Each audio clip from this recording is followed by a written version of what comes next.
करण्याच्या बाबतीत बोलला होता. काय तुमचा निर्णय असणार आहे आणि त्याचा कसा फायदा घेतला? नागपूर विधान परिषदेची स्थानिक स्वराज्य संस्थेची जागा ही बिनविरोध व्हावी याकरता मी सर्वच पक्षाच्या नेत्यांशी बोलणार आहे. कारण नागपूरमध्ये जी मतदानाची टक्केवारी बघितली तर 75%च्या वर मतं भारतीय जनता पार्टी, शिवसेना, महायुतीकडे आहे. आणि त्यामुळं मला विश्वास आहे की ही निवडणूक होण्यापेक्षा निवडणुकीमध्ये जे काय आता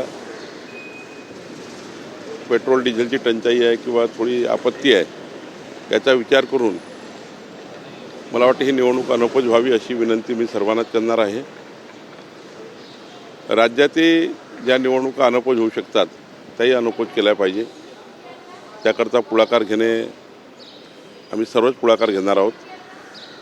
आमच्या तिन्ही पक्षाच्या जागा वाटपाबद्दल माननीय मुख्यमंत्री देवेंद्र फडणवीसजी, सुनेत्रा पवारजी, एकनाथ शिंदेजी बसून आमच्या पक्षाची समन्वय समिती आहे, रवींद्र चव्हाणजी आहेत, त्या समन्वय समितीमध्ये बसून काय चांगला मार्ग काढता येईल तो आम्ही काढण्याचा प्रयत्न करतो आहे.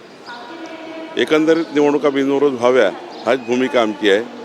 आणि त्यामुळं मला आज विश्वास आहे की अनेक ठिकाणी या भूमिकेला सर्वच पक्ष साथ देतील. सर, रायगड पालकमंत्रीपद शिवसेनेकडे जाणार आहे. हा सर्वस्वी अधिकार माननीय मुख्यमंत्र्यांचा आहे. पण एकनाथजी, सुनेत्रा पवारजी बसून माननीय मुख्यमंत्री निर्णय करतील.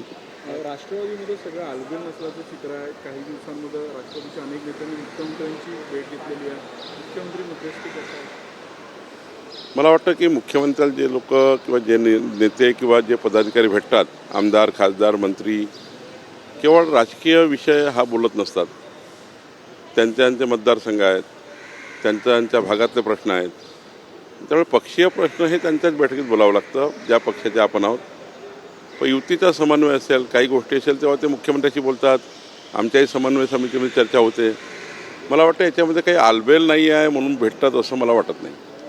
कुठेतरी पेट्रोलची जी रोजची तूट आहे ती मोठ्या प्रमाणात आहे अजूनही. त्यामुळे कुठेतरी पुन्हा एकदा दरवाढ करण्यात आली 70-80 पैसे. अजूनही तूट भरून निघत नाही. जवळजवळ 500 ते 700 कोटी रुपयाची रोजची तूट आहे. आता एवढं मोठं संकट विश्वामध्ये निर्माण झालं आहे. आखाती देशाच्या युद्धामुळे जी काही टंचाई निर्माण होणार आहे याचे पडसाद पडणारच आहे. त्यावर माननीय पंतप्रधान नरेंद्र मोदीजींनी ज्या पद्धतीने देशाला आव्हान केलं, कोरोनाच्या काळात आव्हान केलं, आपला देश बचावला.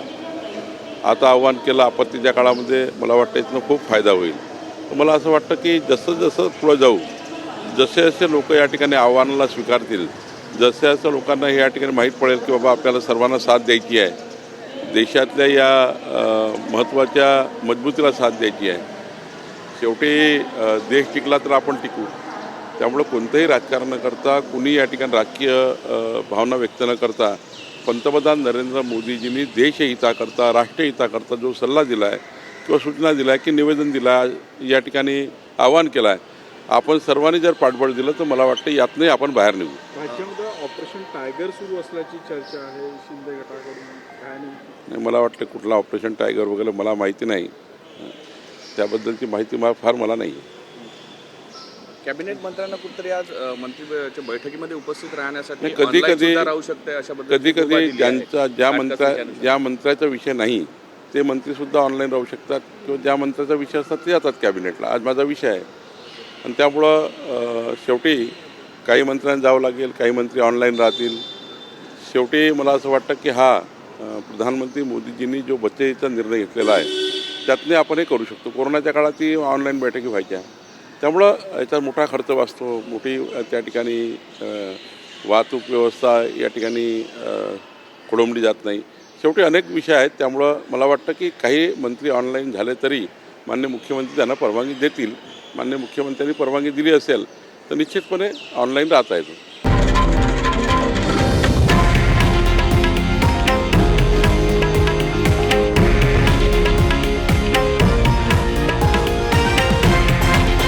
हे आहे देशातील नंबर 1 न्यूज नेटवर्क आणि आपण पाहत आहात TV9 मराठी, एकमेव.